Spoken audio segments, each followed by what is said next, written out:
Hello everyone, আসসালামু আলাইকুম। তো আমাদের একটা টার্গেট হয়েছে, যদি আমি ফোনটা বোর্ড, এটা কিন্তু আমার বোর্ডে হাতে নিয়ে করতেছি। সেটা হচ্ছে আমাদের 4 দিনে আমরা যে 15 ঘন্টা করে পড়ি, তাহলে আমাদের আসবে কত ঘন্টা বলো দেখি? 60 আওয়ার। তো আমি একটা 15 দিনের রিভিশন চ্যালেঞ্জ তোমাদের সামনে আনছিলাম, ঠিক আছে? 15 দিনের রিভিশন চ্যালেঞ্জ। বাট ওইটাতে একটা প্রবলেম হয়েছিল। প্রবলেমটা হচ্ছে আমাদের প্রপার প্র্যাকটিসটা হচ্ছিল না। এই প্র্যাকটিস নামক জিনিসটা প্রপারলি হচ্ছিল না। এই প্রপার প্র্যাকটিসটার জন্য আমাদের যে 60 ঘন্টা, এখন 4 দিন করে আমরা কেন ভাগ করলাম? প্রথম কথা হলো এটা। আমি এখানে দেখাই একটু জুম আউট করে। সেটা হচ্ছে আমাদের তোমার 22 তারিখ, 23 তারিখ, 24 অ্যান্ড 25 তারিখ, এই 4 দিনের আমরা এখানে একটা স্টাডি প্ল্যান আপনাদেরকে দেখাচ্ছি। প্রথম দিন আমরা বৃত্ত, বহুপদী, জটিল সংখ্যা কীভাবে করবো সেটা আমি পরে দেখাচ্ছি। বাট আগে মেইন বেসটা ফোকাস করো। বৃত্ততে আমাদের অন এভারেজ, যদি কেউ আগে পড়েও না থাকো, মানে যতটুকু বেসিক প্রয়োজন এসেছির জন্য লাগবে 3 ঘন্টা, বহুপদীতে লাগবে 3 ঘন্টা, জটিল সংখ্যাতে লাগবে 2.5 ঘন্টা, ঠিক আছে? এটা তো ক্লিয়ার। তো এই জটিল সংখ্যাতে যদি 2.5 ঘন্টা লাগে, মানে আমাদের ওভারঅল বহুপদী আর জটিল সংখ্যা মিলে লাগতেছে 5.5 ঘন্টা। তো আমরা যদি সকাল 6:30 থেকে 12টা, অথবা তোমরা যদি মাঝে 5 মিনিট করে ব্রেক নাও, তাহলে এটা কিন্তু 12:30 গিয়ে দাঁড়াবে।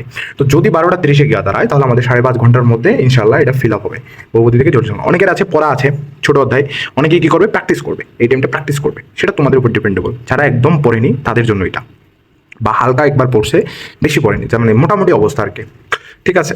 এইখানে তোমরা দুটো জিনিস এখন ফলো করবা, ঠিক আছে? আর একটা জিনিস আছে পরিমাণগত রসায়ন। এখন দুপুরে ভাই আমার এটা হইলো, দুপুরে এটা হলো, রাতে সকালে আর বহুপদী আর জটিল সংখ্যা হলো। এখন রাতে পরিমাণগত হাফ ধরলাম, আমাদের 5 ঘন্টা লাগবে শেষ করতে, কারণ অন এভারেজ পরিমাণগত ছোট একটা চ্যাপ্টার, অত বড় না যে হিউজ টাইম লাগবে। তো 5 ঘন্টা যদি লাগে, তাহলে 2.5 ঘন্টা আমরা পরিমাণগত হাফ পড়বো। আর থাকে কত? আমাদের রাতের প্ল্যান অনুযায়ী আমরা যদি 7টার সময় পড়া শুরু করি, তাহলে 11:30 পর্যন্ত যদি আমরা পড়ি, তাহলে 5 আওয়ার হয়, ঠিক আছে? 5 আওয়ার কত আওয়ার পড়বো? আমার আগের পোস্টে কিন্তু তোমরা দেখছো, মানে টোটাল ডেটাকে আমি কয়টা মানে স্লটে ভাগ করছি আর কি, ঠিক আছে? এই শেষ 3 আওয়ার আমরা সারাদিন যেটা বললাম এটা প্র্যাকটিস করবো। ক্লিয়ার? রিভাইজ আর প্র্যাকটিস, রিভাইজ আর প্র্যাকটিস। কারণ আমি দেখতেছি যে আমি যে প্রসেসে আগাচ্ছি, সেই প্রসেসে হয়তো লং লেন্থ হয়ে যাচ্ছে বা প্রপারলি হচ্ছে না। এই দিন আবার ভেক্টর গাঠনিক মহাকর্ষ, এটা কেমনে দিছি, এটা সেকেন্ড ডেতে একটা নতুন ভিডিও আসবে। বাট তোমরা এই জিনিসটা তো ক্লিয়ার যে ফার্স্ট ডেতে আমরা কীভাবে পড়বো আগামী কত তারিখ? 22 তারিখ, ঠিক আছে? 22, 5। এখন আমাদের হাতে ঈদের আগে সর্বোচ্চ আমরা সময় পাবো 14 দিন। কারণ 14 দিনে আমাদের মিনিমাম ফিজিক্স, কেমিস্ট্রি, ম্যাথ। আমি বায়োলজিটাকে পরে ধরতেছি, কারণ এখানে আমি ইংলিশ, বাংলা, আইসিটি কভার করব। বায়োলজিটা আমাদের 2 দিনে কভার করা পসিবল। কেমনে পসিবল? সব ট্রিক্স আমি দেবো। বাট এই 1টা, 2টা, 3টা, 4টা, 5টা, 6টা, টোটাল 6টা সাবজেক্ট আমাদের। 6 চ্যাপ্টার আমরা 14 দিনে কত পার্সেন্ট শেষ করবো? অলমোস্ট 85% যেন শেষ করতে পারি। আর এটা 85% আমরা কীভাবে শেষ করবো জানো? পড়াশোনার ইফেক্টিভলি অনুযায়ী, মানে পড়াশোনার ইফেক্টিভলি মানে যেইটা থেকে আমি কোশ্চেন করবো বা সবাই করবে অ্যাজ ইউজুয়াল, মানে সহজ চ্যাপ্টারগুলো, যারা শর্টকাট টেকনিক হিসেবে বাঁচি নেয় আর কি, এই সহজ চ্যাপ্টারগুলোকে আমি এখানে রাখছি, ঠিক আছে? তো এই ভিডিওটা যারা দেখবে, যারা বিগিনার আছো বা যাদের পড়াটা অগোছালো হচ্ছে, এখন কথা হলো ভাই, এখানে 85 কিন্তু হবেও না, কারণ এখানে দেখবা আমাদের 90% হয়ে যাবে, এমনকি 100%ও শেষ হয়ে যাবে। কারণ কি? আমি অলমোস্ট এটা প্ল্যান করছি যে আমাদের ঈদের পর, ঈদ যদি হয় আমাদের 6 তারিখ, ঠিক আছে? 6 তারিখ হিসাব করলে ওইদিকে 4 দিন, 6 তারিখটা বাদ দিলাম, তাহলে 7, 8, 9, 10, টোটাল এদিকে আছে 4 দিন, 10 তারিখ পর্যন্ত, প্লাস আমি যদি 12 তারিখ 15 আনি, 6 দিন, তাহলে এই 14 আর 6 আমাদের 20 দিনের একটা প্রপার স্টাডিতে আমরা ফুল সিলেবাস শেষ করবো।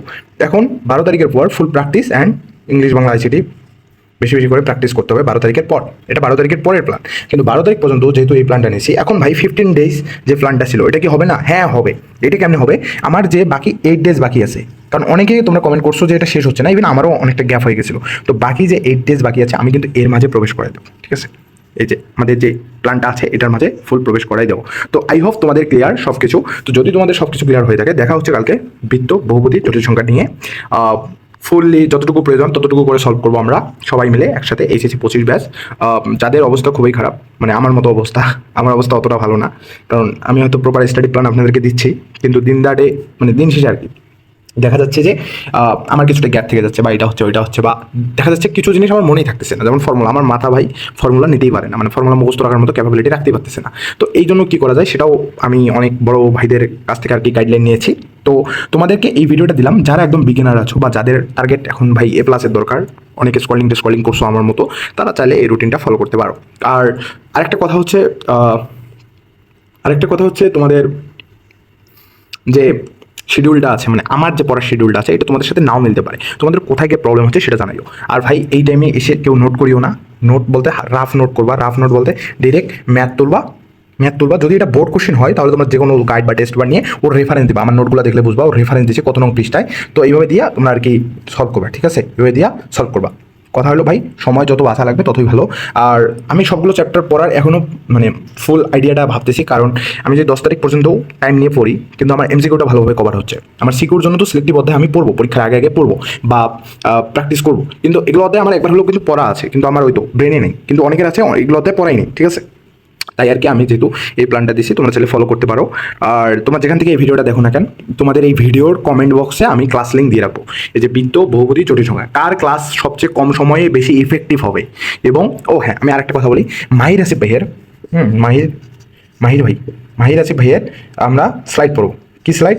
ওই যে ইন্টারেক্টেবল না কি যেন একটা বলে, আমার এক্সাক্ট মনে পড়তেছে না। তো এরকম একটা স্লাইড আছে যে ওখানকার জাস্ট ম্যাথগুলো পড়বো, যারা কোর্সটা নিছো না নিলে নাই, সমস্যা নাই। কিন্তু মেইন এদের জন্য যে মেইন ক্লাসটা, যেটা শর্ট টাইমে আরও ইফেক্টিভ হইতে হবে, সেটা হচ্ছে আমাদের সবার প্রিয়, তোমরা অনেকেই চিনবে, রবিন ভাইয়ের 13টা ইউটিউবে ক্লাসের লিঙ্ক আছে, ওয়ান শট, খুবই শর্ট টাইমে খুবই বেসিক অনুযায়ী ফলানো আছে। আমি তোমাদেরকে ওইটা দেবো, না হলেও আমি কমেন্ট বক্সে ক্লাস লিঙ্ক দিয়ে রাখবো, তোমরা ওটা দেখবা।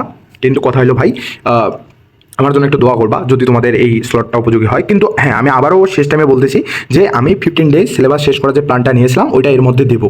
ওটা এর মধ্যে দিয়ে কিন্তু 85% শেষ করবো, কারণ ফুল 100% শেষ করতে গিয়ে হিমশিম খেয়ে যাচ্ছে, কারণ অনেক বড় বড় চ্যাপ্টারও পড়ে যাচ্ছে। কিন্তু যেমন অন্তরীকরণ একদিনে শেষ, আবার ওই দিনে ফিজিক্সও পড়তেছে, বায়োলজিও পড়তেছে। অন্তরীকরণ করতে তো অর্ধেক দিন পার হয় বিগিনারদের, বা দেখা যায় যে প্র্যাকটিস হয় না, মানে সব শেষ করলে প্র্যাকটিসটা হচ্ছে না। এই জন্য আর কি, যেহেতু আমি এই প্ল্যানটা করছি, এই প্ল্যানটা আশা করছি সবার জন্য ইফেক্টিভ হবে। অ্যান্ড তোমরা চাইলে আজকে থেকে, মানে আগামী 22 তারিখ, মানে আজকে তো 22 তারিখ মেবি, তো আগামী 23 তারিখ থেকে আমি এটা চালু করবো, মানে আগামী ফ্রাইডে আমি একটু দেখে নিই কত তারিখ হয়। হ্যাঁ, 23 তারিখ। তো 23 তারিখ থেকে যেহেতু এটা চালু করবো, তোমাদের সবার যাদের যাদের লাগবে তারা এটা স্টার্ট করতে পারো।